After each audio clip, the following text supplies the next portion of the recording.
Ni lori kau macam masalah bunyi krok apa tu? Gearbox. Macam muzik Apa pasal gearbox Memang gearbox bunyi krok. Kenapa tak hantar repair?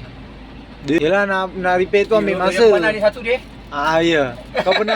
Kau pernah rasa kaki saya 11? Tak ada, kau banyak duit dia apa salah sedekah. Banyak-banyak dia sedekah kat tu. Banyak. Kau tak, bukan login kau dah dekor. No, yang tak dekor. Banyak lah sangat dia tu. Tak, login kau dekor apa salahnya kau sedekah? Sebab ada aircon lah aku kena standby benda lah ni tau. Banyak kau. Ni baru RM2 lah. Aku beli kat kedai RM2. RM2.14. Janji dengan kau betul macam kau. Order kurang lah, banyak orang semua hantar simen. Tadi Syafiq simen. Si Apek tadi pun hantar simen. Wan, asal kau tak tegur botak Wan? Botak habis. Siap tinggalkan sikit kalau tepi. aku nak buat macam Jason Statham. Jason Statham Jason Statham kan dia botak tengah. Nama dia Jason Statham ke Jason Statham? Jason Statham ke Statham kan sama lah. Oh, Jason Statham kan dia botak habis. Tak ada, dia ada gambar sikit-sikit kat sini. Kau manda ya. Engkau ni bukan macam Jason Statham.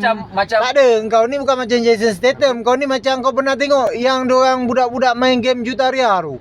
Gambar orang tua yang dekat tu. Yang main guna dadu. Letak rumah apa semua. Macam ni lah. Orang tua tu. Ini macam hero Hollywood. Kalau kau tengok cerita Hollywood macam ni yang gambar dia. Macam The Rock. Jason Statham macam ni lah. Nasib baik aku puasa. Aku kalau tak puasa aku dah ludah. Macam hero Hollywood lah. Awak dah mandi. Hollywood Dah botak habis. Tu dah macam kita apa cerita kat. Tapi Wan tu memang gugur kan Memang gugur Bukan kau sengaja botak kan Tak ada. Memang gugur kat tengah ni nanti gugur.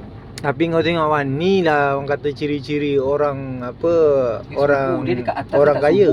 Dia tak ada ni biasa orang kaya-kaya biasa dia botak dia tengah bukan. tepi dia ada rambut. Ni botak ni dia sebab dia subur dekat atas, dia tempat lain dia subur. Dekat sini je tak subur. Oh okey dapat. Siap lah Wan ni. Kau tengok bulan-bulan puasa dia ajak aku buat dosa kering. Hai. Pendek mana pendek pergi ni. Bergicap lah ni. Tunggu. Nasib baik ada apa? Ada salji lah. Ni kalau tak ada salji mau bergicap duduk dalam ni. Banana telinga. Main lama lagi nak datang. Nak angkat apa? Artis. Artis Hollywood.